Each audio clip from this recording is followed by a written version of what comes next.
Day to Brew, baby. What is up, YouTube? It's what Millsy. Back with Hometown Commander. Back for another episode of Millsy Updates, the show where I cover my brew and updates for the decks in my main and test box, of course, on my quest out brew the Magic world. Today we're looking at a deck that I have had a ton of fun playing since it released, and so today we're talking about my brew for the deck and my changes for Thunder Junction. We're talking about Caesar Legion's Empire. A Mardu 4/4 says whenever you attack, you may sacrifice another creature. When you do, we choose two. Create two 1/1 red and white soldier creature tokens with haste that are tapped and attacking. You draw a card and you lose a life, or it deals damage equal to the number of creatures you control to target opponent.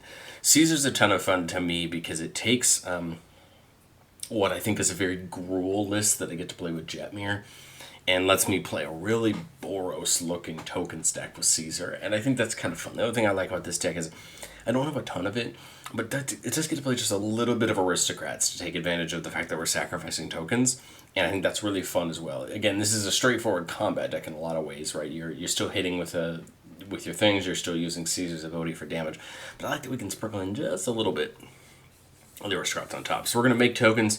We're going to talk about some of the attack triggers. That's really what I built the deck around, making tokens on attack or doing things on attack and really getting to take advantage of that. And then, of course, we're going to finish up by talking about damage, because why not get more damage? Why not hit harder? That's what we're trying to do. Well, as far as token goes, a card that I've used in the past, and a card I really enjoy, and my way of trying to a little bit save on some of the really expensive token doublers is Kaya, Geist Hunter. This is a 3-mana, 3 loyalty planeswalker. The main ability we have is -2 until end of turn. If one or more tokens will be created under your control, twice that many are created instead. We get the ability to put a Death Touch counter on something, or get some tokens with our other abilities. But I think the main portion here is using Kaya to double tokens when we need to, and kind of using that ability. Kaya is a couple $1 card, whereas you have things like, Mondrak and some other doublers that we'll talk about later that are more expensive, but I wanted to try to find a cheaper way to double tokens when we need to. Gisa seems pretty cool for the deck, mainly because Caesar's last ability does commit a crime, so we should always get 2 tokens for that. Gisa is just going to be pretty cool as far as that. Otherwise, Kumbal fits the deck so well. Making tokens whenever our opponents make tokens, and then each opponent's going to lose a life, and we're going to gain a life anytime we make it more than 1 or more tokens, which is what we're trying to do as a deck. So that makes a ton of sense. But getting into some of our ones that make tokens every turn, Lagomos is a card that seems really great, making that 2/1 every turn. We get to sacrifice at the beginning of the next end step. What I really like about Lagomos is when we pair this with Caesar, we can just sack that 2/1 elemental to Caesar to get Caesar's ability. And then if we have 5 or more creatures die in a turn, we can search for a card, which ain't a bad deal. Mondrak, of course, here in the middle. Here's one of our more traditional doublers. I'm not playing Anointed Procession or O'Hare Talk, because I wanted to kind of spread the money that I'm putting into the deck out. So we're only playing the one true doubler in Mondrak, but I feel like it's a great one at that. It can protect itself. We should always have creatures around to protect it, hopefully. And it's not a bad attacker in its own right, especially once it becomes indestructible. Felice is a ton of fun. Beginning of each end step, we make X/1/1 spirits, or X is the number of tokens we've created this turn, can allow us to use maybe some abilities that make tokens every turn and get some value that way. Otherwise, at the end of our turn, we're just going to get another copy of every token we already made. Horn of Gondor makes a ton of sense because a lot of our regular creatures in the deck are humans, so we're going to be able to take advantage of making more and more human tokens. And remember, at the end of the day, Caesar just cares about how many creature tokens we have on the battlefield, so they don't have to have haste, we just need them there. Assemble the Legion, same thing. Every turn it's going to get bigger and bigger, putting that counter on there, getting more and more soldiers, and we do have some soldier synergies in the deck as well, so we do care a little bit that both of those are soldiers. And then a way to help us potentially end the game with Divine Visitation, allowing all of our 1/1s that are coming in off Caesar and things like that to come in as 4/4s. And I tried to go my way slightly off the doublers to get into more of things like Divine Visitation, because I think they're just going to hit harder that way. Yes, the argument is I could have both, but that's what I decided to do. I'm more used to playing the doublers, and I wanted to kind of try to play these more cheeky effects where we really take advantage of these. abilities. But let's get into the attack triggers, because this is really why I built the deck. Because when we attack with a bunch of creatures and we put all these abilities in the stack, we can choose how they get on the stack, meaning things like Adeline and Nimbical and make tokens when you attack are going to be able to go off before Caesar's ability, meaning we can either sacrifice those creatures that just came in off their abilities, or we'll be able to count those tokens towards our total amount of tokens for Caesar. And I think this is where this deck really starts to hit hard to our opponents. Adeline just gets one human attacking everybody. A Nimbical is going to get bigger and bigger over time. Commissar Sabina Rain is one of 2 cards, and we'll see this next one on the next slide, I believe, that I built to try to really take advantage of this Caesar ability. It says whenever it attacks, each opponent loses X life, where X is the number of other attacking creatures. So the wider we go, the more damage we can deal on attack, right? And this is to each opponent. This isn't just a target like Caesar is. But when we pair this with Caesar, we can really do a lot of damage in one fell swoop. We have Ishin, of course, going to double up all of our attack triggers. This does double up Caesar, and this doubles up a lot of other things in our deck. And this is really one of the main build-around pieces we want in the deck, although the deck functions very well without it. Krenko on attack makes a bunch of goblins. That's great because they don't need to attack to count for Caesar's ability, so we love it, and we love having it around. And Mishra Claim by Gix was the other one with Sabrina Rain that I built the deck around. Whenever you attack, so Mishra doesn't even have to attack, each opponent loses X life when we gain X life, where X is the number of attacking creatures. So again, on attack, swing with our entire board, and then get all of these this trigger. Now the cool thing about Mishra and Sabina Rain's trigger is we can technically put this trigger underneath Caesar's trigger, because when Caesar makes those 2 tokens off the top ability, they will count for both Mishra and Sabina Rain. So it is important to kind of stack our triggers in the right way when we're doing it, to make sure that we're getting the most possible, not only out of Caesar's ability, but also out of any other abilities that are surrounding it. And that's where I think some of the nuance of the deck can come through. Mural Shirt of the Archive can make a bunch of 1/1s where X is the number of soldiers we control when she attacks. This is important because, remember, Caesar and a lot of the creatures in our deck are soldiers, and we already looked at before, so a lot of our cards make soldier tokens. That's important. Fervent Charge, giving +2/+2 to every creature that when it declares an attack. This is great. This means that all these 1/1s that we're making, if they attack the turn after they come in or that kind of thing, they're going to get boosted up. Same thing with Mardu Ascendancy. Whenever a non-token creature we control attacks, we get a 1/1 red goblin. So again, now we're getting more tokens in, tapped and attacking, but also more tokens that are going to count for Caesar. Rabble Rousing, one of my favorite cards in Jetmir, but a card that works very well here as well. Because it says whenever you attack with one more creatures, you make that many 1/1 citizen creature tokens. This can effectively double the amount of tokens we have on board, in the combat step when our opponents now have to deal with that. And I've seen Rebel Rousing take a Caesar trigger that should have been 9 or 10 and turn it into 20 or 22, just out of nowhere. And again, this is before we affect these with any other effects. We'll skip Reconnaissance for a second and talk about We Ride at Dawn. This is a new one just added into the deck. Legendary creature spells you control of Convoke.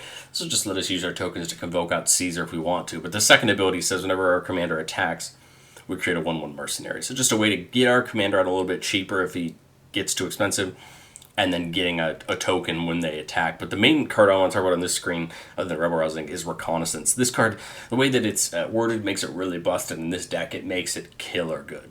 For 0 mana, activated ability, remove target attacking creature you control from combat and untap it. The very interesting about the way this is worded is you have to remember that a creature is considered to be attacking even up through that last step of combat after they've dealt damage.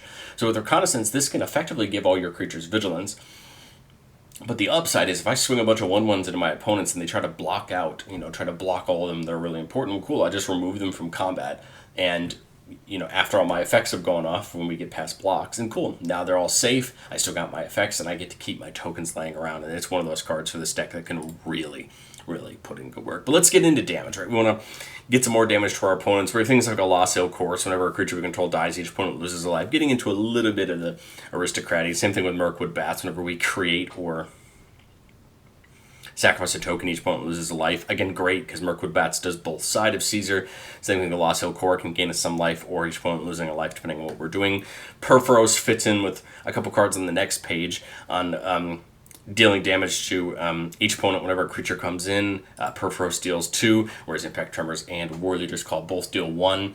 So Caesar's abilities bringing in 2 every time, and we have all these other abilities are really going to be coming in and chipping away damage to our opponents. Remember, at the end of the day, we're a combat deck that can also dole out a ton of damage, so we'll be able to take any amount of that direct damage we can do, and then City on Fire to triple up the amount of damage a source would deal to a permanent or player is great, because I have won games very quickly with Caesar once you set a City on Fire down, because that 8 or 10 from Caesar suddenly starts turning into 24, 28, 30 damage, and now your opponent may just be dead on the spot. And that becomes really important when, again, this is how we're trying to win the game. Well, what did we add? Well, in all really, we only added 2 or 3 cards. I think the deck's starting to really gel together on what I want it to be, but we were added Dawn just makes sense. Way to get Caesar back out cheap. Get a token or 2. Cabal is probably my favorite of the 3 ads. Just getting that drain whenever tokens come in, and then getting copies of our opponent's treasures or things like that they're making just seems great. I love Gisa. Gisa's probably the least synergizing of the 3, because Caesar's ability is one of the real only things in this deck that we're using to commit crimes. We do have removal, right? So we're still getting crimes that way. But I think Gisa is going to be a get it down and really build on it type of card, whereas I think Cabal is probably just going to be better every time you see it. But I still think Gisa is worth it, because I think she brings enough great value, especially take advantage of those tokens becoming 3/3s with Menace as well. But I say it on every episode of Mostly Brews, and we'll read it right here. No deck's ever done, and I don't ever review a deck that way. And here's just a couple of the cards I've been really considering as we continue to go into another round of testing. I can't remember if I mentioned it already on these videos so far, but the next time we'll probably talk about updates for the deck is going to be Bloomborough. So we'll have a couple sets before we talk about it next. But here are a couple of the cards I'm going to keep in mind when we get into testing. Elspeth, making those 3/1/1 soldiers just seems really good. -3 for a little bit of a board wipe, and then if we get up to that -7, just giving your whole board that emblem just seems really good. Woody Roastmaster for another copy of that Impact Tremor style effect. It probably is something that I need one more of. I'm just not sure of yet. I kind of want to see where the deck maneuvers over the next little bit and see where I need it. And the card of the 3 that I'm probably the most interested in putting in is 4th Orlinga's X red white, making X/2/2 night creature tokens with trample and haste. Just seems really good as well. It can take a turn where you maybe feel like you're just a couple points of damage off having a big attack, make a couple tokens, get them in more, X more damage for Caesar. It just feels like a great card. It has a hefty price tag, but I think it's going to be worth it, and we're just going to go ahead and confirm in testing. But let's get into a playtest or 2. Here we keep a 3-lander with Eidolon of Oblivion, a card in this deck we can draw plenty of. We see Krenko, we see Cabal. I like this one. This one's interesting. We'll go down with the Plains to start. Get down our Clifftop Retreat on 2, and there's choice. We can get the Idol Oblivion down or Intangible Virtue. I think I'll just get the Oblivion down, so that way we can start drawing cards as soon as we can. Turn 3 here, I'll just get the Ridge down, and I'll probably play that Krenko. Now, if I was at a table where I thought my opponents were going to play more tokens, I would play Cabal here. But if I'm at a table where I don't think my opponents are going to be making a ton of tokens, I'd probably just slam Krenko here. So for that, I'll do that. Now, Krenko can't attack this turn. It can't make a token this turn. But we're going to try to set up next turn to make that token, draw off that Oblivion, and start making some value. Turn 4, I don't see myself slamming Caesar here. I can, because Krenko can attack and I can sacrifice that. But I kind of like to set up my board a little bit more. So I would probably get Path of Ancestry untapped and then get down that Cabal here. And then I would go swinging with a Krenko. It would make me 2 goblins, right? Because it gets the counter and makes a number of goblins equal to its power. So that would be 2. And then this would trigger Cabal once, drawing or pinging everybody across and us gaining 1. Then we would draw off that old Oblivion. Now the cool part is if anyone on their turns makes tokens, we're going to get them with Cabal. But we would come back to our turn here. I guess I don't have enough mana to get both Caesar and another one of these down, so I'd probably just get Caesar down and leave up a mana for the Plowshares. I would get to Scry off of the Path of Ancestry, and we'll just throw that on the bottom. And then what I would do here is go ahead and go move to attacks. Krenko will attack, and so the goblins... Another counter on Krenko, 3 more goblins. Use Caesar to sack one of the goblins to make 2 more. And then I'm thinking damage here, because that would be what? This would go up to 3. We're sacking one of these to make the soldiers, right? So that's 1, 2, 3 goblins, and then the 2 soldiers, right? So that's 5 total. So these 3 are going to, because they're made at once, that's going to trigger Cabal. These 2 are going to trigger Cabal. Draw a card off that with Oblivion. But alright, so that's 6 total. We're going to dome an opponent for, which feels pretty darn good. Again, hopefully Krenko can stay safe in combat there and not get too dealt with. And then we'll go one more turn. Of course, we're seeing way too many lands here for our own good. But that's okay. Here I would get down that Idol of Oblivion, or sorry, that Intangible Virtue, take another attack, get a bunch more goblins, get a couple more soldiers, you know, sack one of the goblins to get a couple more soldiers. I get another ping with Caesar, and you know, and we're kind of off to the races as far as what we want to do. Getting into Playtest 2, we keep a 3-lander with a mana rock, which is pretty great. We'll get that Triumph done first. Obviously, nothing to do on turn 1. Turn 2, we see a draw as a bobblehead. There's a couple bobbleheads in the deck. I'm not playing all 7 because I don't think all 7 of them are as worth it. We're playing the couple that I think are relevant. Yes, that might cut down on the amount of really good triggers we can get off the bobbleheads, but I think they're still worth it. Go 2 into the Arcane Signet there and just keep it moving. Turn 3, that'll come in tapped, unfortunately, because it's just a tapped land. Here I've got a couple choices. I can play the bobblehead, which doesn't seem like a bad idea. I could get down the Idol of Oblivion. I think I'd just probably play the bobblehead, get some more mana open and going. Here we don't draw land, but that's okay. I like the idea of Rebel Rousing. Could be fun. We could also get the squadron down and pay the squad to get 2 of them. That would mean that in the future, when tokens are coming in, they're actually getting 2 +1/+1 counters in them, which doesn't seem like a bad idea. So let's do that, and then that way we've got good value set up for whenever we can start the Caesar train. This turn, we could play Horn of Gondor, but we can't copy it, right? We could play Caesar, but I don't really want to get rid of either of the squadrons. I think I'll just play the Rabble Rousing. We're going to hide away for 5. Ooh, Coat of Arms I think is pretty... Oh man, this is a brutal choice. I think Coat of Arms... Again, we want to get 10 or more creatures for the Rabble Rousing for it to go off. So I think Coat of Arms makes the most sense so that whatever board state we're at, those attacking creatures are going to get huge. If I can get the squadrons in anywhere, I would. And then maybe get a token. Let's say we can get one of them in and we get a token here. That would come in with 2 counters. And again, if we got 2 of them, great. But maybe we can get at least one here just to get that process going. This turn we'll drop down the swamps. Now we have 7 mana. We have enough to Caesar and Idol of Oblivion. And now we have a great token to sack, which could be fun. And we would actually get more off of that Rebel Rousing. I think I kind of like that. I think I kind of like the idea of Caesar and the Idol of Oblivion here. Go to combat. I would swing a squadron at Ken if not, we actually don't need to swing with the squadrons. The reason I kind of want to is to get more tokens from Rebel Rousing, right?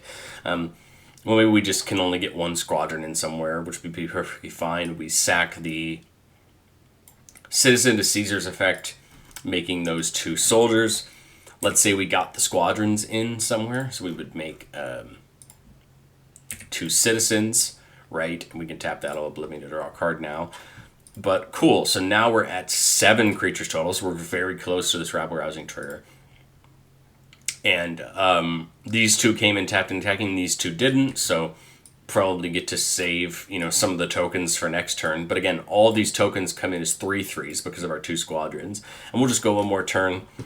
Here I'd probably get down the Fervent Charge and that Reconnaissance. So now we can get +2/+2 on any creatures that attack, and we can protect them with the Reconnaissance. And now I would probably just swing out. I kind of have no reason not to because of the Reconnaissance being able to pull them out of combat. This would make 7 tokens from the Rabble Rousing coming in. This would make me 2 more soldiers. That would let me play the Coat of Arms for free. And now anything that's attacking is getting a big buff, especially since Caesar shares with those soldiers. So they're going to get a big buff, and then this would be a board state where all we need is probably 1 more combat to really close out that game if no one can interact with us. Let me know what you think of Caesar down in the comment section below. This one's really interesting. It's a deck I've really enjoyed, and I've been happy to update it, but I'd love to hear what you think, and I will catch you guys next time.